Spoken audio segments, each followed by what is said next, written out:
pagi anak-anakku sekalian, salam sehat selalu dan semoga kita masih tetap semangat walau kita masih belajar daring. Mari kita jaga bersama penularan COVID-19 dengan cara mencuci tangan, menjaga jarak, dan diam di rumah. Semoga pertemuan yang akan datang, yang tak berapa lama lagi, kita bisa bertatap muka. Yang sudah kita rindu-rindukan lebih setengah tahun. Oke anakku, kita sudah membahas kemarin tentang Bank Sentral atau Bank Indonesia. Nah, pada kesempatan ini materi kita melanjutkan tentang Bank Sentral, yaitu penyelenggaraan sistem pembayaran non-tunai oleh Bank Indonesia. Non-tunai berarti tanpa uang secara langsung. Transaksi pembayaran non-tunai dengan nilai besar di atas 100 juta diselenggarakan oleh Bank Indonesia melalui sistem BIRTGS, Real Time Gross Settlement, dan sistem clearing. Jadi tanpa harus dibayar dengan tunai, tapi digunakan dengan sistem BIRTGS dan sistem clearing. Clearing artinya pertukaran antara bank yang satu dengan yang bank lain. BIRTGS adalah sistem transfer dana elektronik, jadi antar bank, yang penyelesaian setiap transaksinya dilaksanakan dalam waktu seketika. Jadi hanya antar bank dapat dilaksanakan seketika karena cuma transfer dana lewat elektronik. Itu intinya ya. BIRTGS adalah transfer dana elektronik. Manfaat sistem BIRTGS. Pertama, meningkatkan kepastian penyelesaian akhir setiap transaksi pembayaran, yang berarti mengurangi risiko penyelesaian akhir. Artinya supaya pengiriman uang tadi, transfer dana yang di atas 100 juta itu dapat dilakukan pengiriman secara pasti. Jadi tidak ada yang diragukan karena pembayarannya dilakukan dengan transfer dana elektronik. Yang kedua, menjadi sarana transfer dana antar bank yang praktis, cepat, efisien, aman, dan andal. Kalau seandainya kita bayangkan pengiriman uang di atas 100 juta dengan uang tunai. Nah, mengambil uang itu dari bank juga kita kan pasti perlu pengamanan lebih ketat sampai penyampaian dana tadi kepada orang yang bersangkutan. Jadi lewat BIRTGS maka akan praktis, cepat, efisien, aman, dan andal. Yang ketiga, meningkatkan efektivitas pengelolaan dana baik bagi peserta maupun pihak otoritas moneter dan pihak perbankan. Jadi buat orang yang bersangkutan, pihak otoritas moneter dan pihak perbankan ini akan lebih efektif.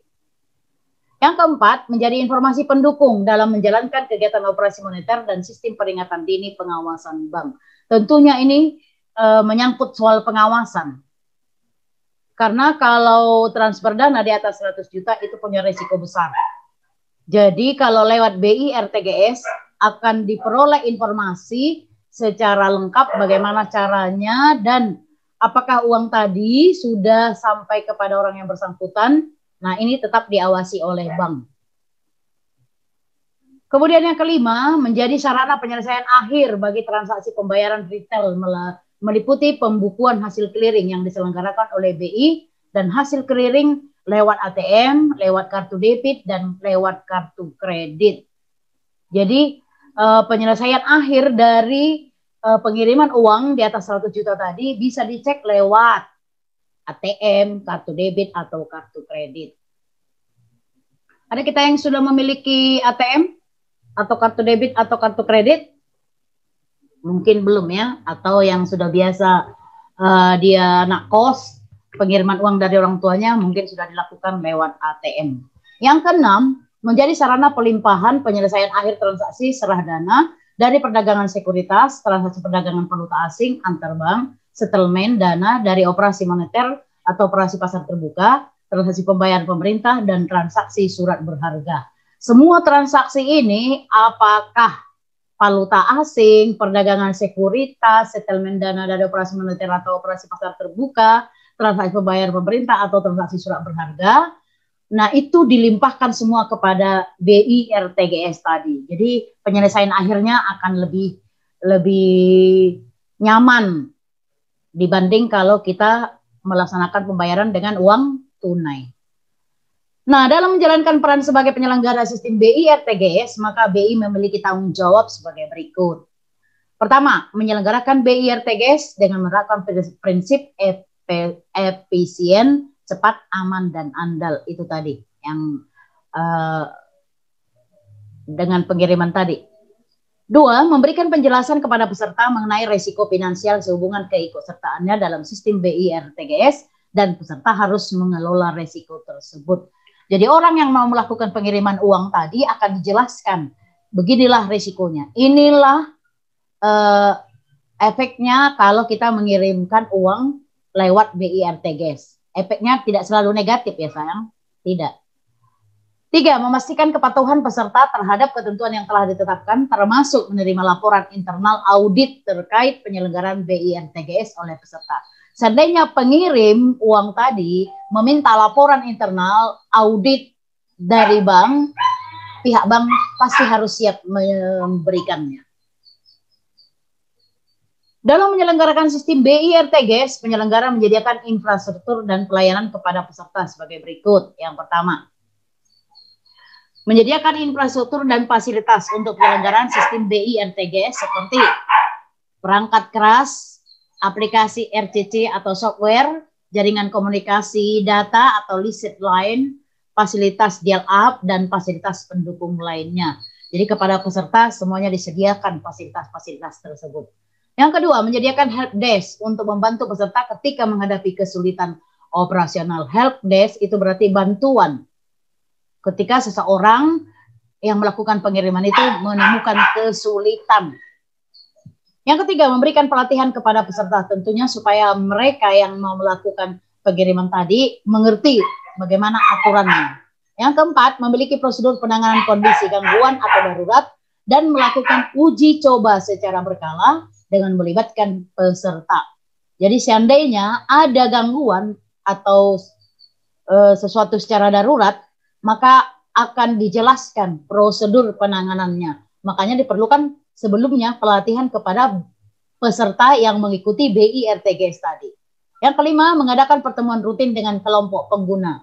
Orang-orang yang sudah menggunakan BI RTGS itu akan melakukan pertemuan secara rutin tentang perkembangannya.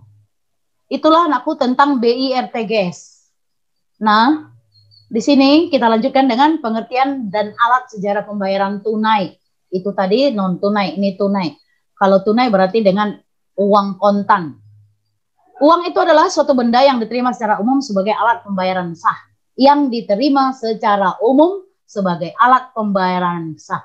Suatu benda. Jadi apapun itu, entah itu kerang sejarahnya dulu, entah itu kulit kayu atau garam atau jenis benda logam lainnya, yang penting diterima secara umum. Secara umum artinya semua masyarakat menerima itu sebagai uang dan digunakan sebagai alat pembayaran sah, itu disebut namanya dengan uang. Sejarah uang awalnya adalah dengan barter. Ingat anakku, waktu SMP kamu barter itu apa? Barang ditukar dengan barang.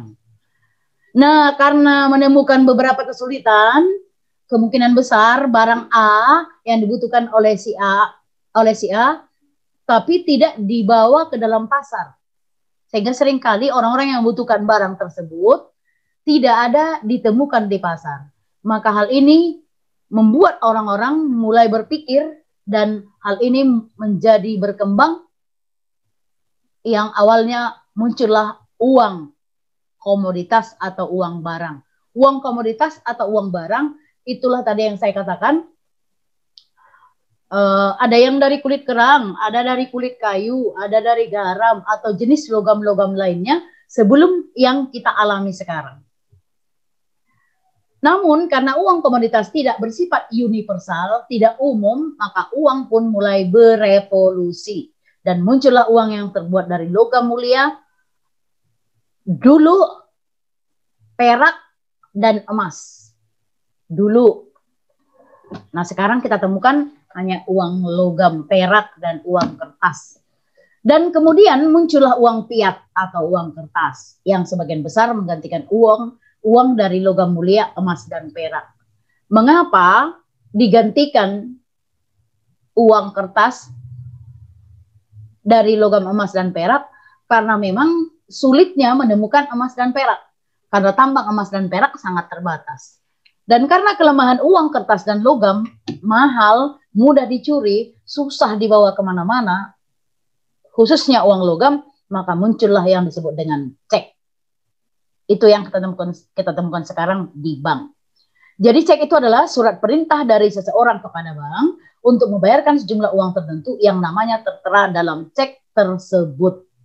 Jadi cek itu hanya berupa sebuah kertas kecil, tertulis nama orang yang berhak atas uang tersebut di dalam dan sejumlah uang yang tertulis di dalam. Itulah cek. Kesulitan dengan cek dapat diatasi dengan munculnya internet, di mana pembayaran dapat dilakukan secara cepat dan langsung, dan ini pun semakin maju seiring dengan perkembangan e-commerce, electronic commerce atau perdagangan elektronik. Apa itu misalnya perdagangan elektronik yang sekarang? Online. Jenis perdagangan online. Ada banyak perusahaan yang menyediakan online tersebut. Ada Lazada, ada Shopee, ada Tokopedia, dan sebagainya. Dengan sistem yang sangat gampang sekali. Boleh transfer langsung atau boleh COD. Bayar di tempat. Jadi memudahkan orang atau pengusaha tersebut untuk menjualkan barangnya dan memudahkan pembeli dalam membeli. Karena tidak perlu lagi memilih-milih ke toko. Tinggal tunggu di rumah, bayarkan. Nah, kita lanjut anakku, fungsi jenis dan syarat uang. Fungsi uang ingat ada dua. Asli dan turunan. Asli berarti alami. Kenapa disebut alami? Karena dari awalnya itulah pertama sekali fungsi uang. Di sini ada dua, sebagai alat tukar dan alat satuan hitung. Untuk mengingatnya supaya lebih gampang, fungsi asli itu mami singkat dengan hitung dan tukar. Agak janggal tukar dan hitung. Lebih enak mendengar hitung. Asli, hitung dan tukar. Nah, yang kedua fungsi turunan. Fungsi turunan di luar hitung. Pokoknya kamu ingat saja asli itu hanya dua, hitung dan tukar. Selebihnya itu anakku sudah fungsi turunan. Apakah itu pembayaran hutang, apakah penyimpan kekayaan, ataukah alat pengalih nilai atau kekayaan. Mengerti maksudnya pengalih nilai atau kekayaan? Misalnya, ada uang saya 2M. Saya belikan tanah. Atau dibelikan gedung. Atau dibelikan mobil. Nah, kan jadi berubah. Nilai kekayaannya dalam bentuk uang menjadi dalam bentuk barang. Itu dia. Jadi ingat ya, asli hitung, selebihnya turunan. Entah apapun itu ditambah di sini, itu sudah pasti turunan. Entah pembayaran sinamot, itu sudah turunan. Oke anakku, jenis uang. Jenis uang ini banyak. Ada berdasarkan pihak yang mengeluarkan. Berdasarkan pihak yang mengeluarkan, uang terdiri atas uang kartal dan uang giral. Kartal itu dua, logam dan kertas. Mami singkat dengan loker. Loker, logam kertas. Ini dikeluarkan oleh Bank Sentral. Ingat kemarin waktu kita mempelajari Bank Sentral adalah salah satunya yang menciptakan dan mengedarkan uang kartal, logam dan kertas. Yang kedua uang giral. Ini terdiri dari cek, giro, wesel. Mami singkat dengan CGWES. Cek, giro, wesel. Kartal, loker. Giral, CGWES. Yang mengeluarkan ini adalah bank umum. Apa sih itu bank umum? Ada BRI, ada BNI, ada bank syariah, ada bank pembangunan, dan sebagainya. Jadi ingat, kartal oleh Bank Sentral, giral oleh bank umum. Oke, yang kedua berdasarkan bahan uang. Bahan uang ada dua, loker. Loker, logam, kertas. Uang logam tentu bahannya berasal dari logam. Uang kertas tentu bahannya kertas. Yang ketiga berdasarkan negara yang mengeluarkan. Ada dua, uang dalam negeri berarti dibuat dan dipakai dalam negeri. Uang luar negeri dikeluarkan suatu negara tapi beredar di negara lain. Dolar misalnya, dolar Amerika dicetak di Amerika tapi beredar juga di Indonesia. Berdasarkan nilai uang ada dua. Satu, uang bernilai penuh. Dalam bahasa Bataknya full bodied money. Itu nilai intrinsiknya sama atau lebih besar dari nilai nominalnya. Contoh uang logam. Uang logam itu nilai intrinsiknya tinggi dibanding uang kertas. Kenapa? Tambang logam itu lebih susah didapat daripada bahan kertas. Maka uang logam itu disebut full bodied money, bernilai penuh. Sedangkan tidak bernilai penuh, yaitu nilai intrinsiknya lebih kecil dari nilai nominalnya. Itulah uang kertas.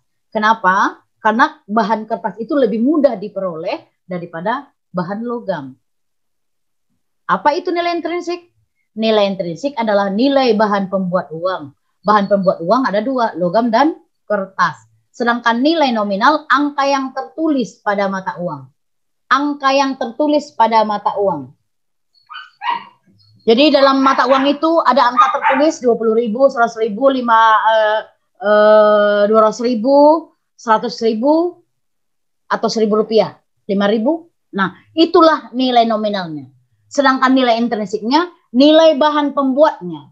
Kalau ada uang kertas, maaf, sebentar saya ambil uangnya.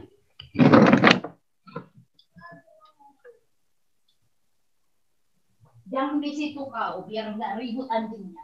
Anak lagi mengajar. Masuk ke rumah. Masuk ke rumah.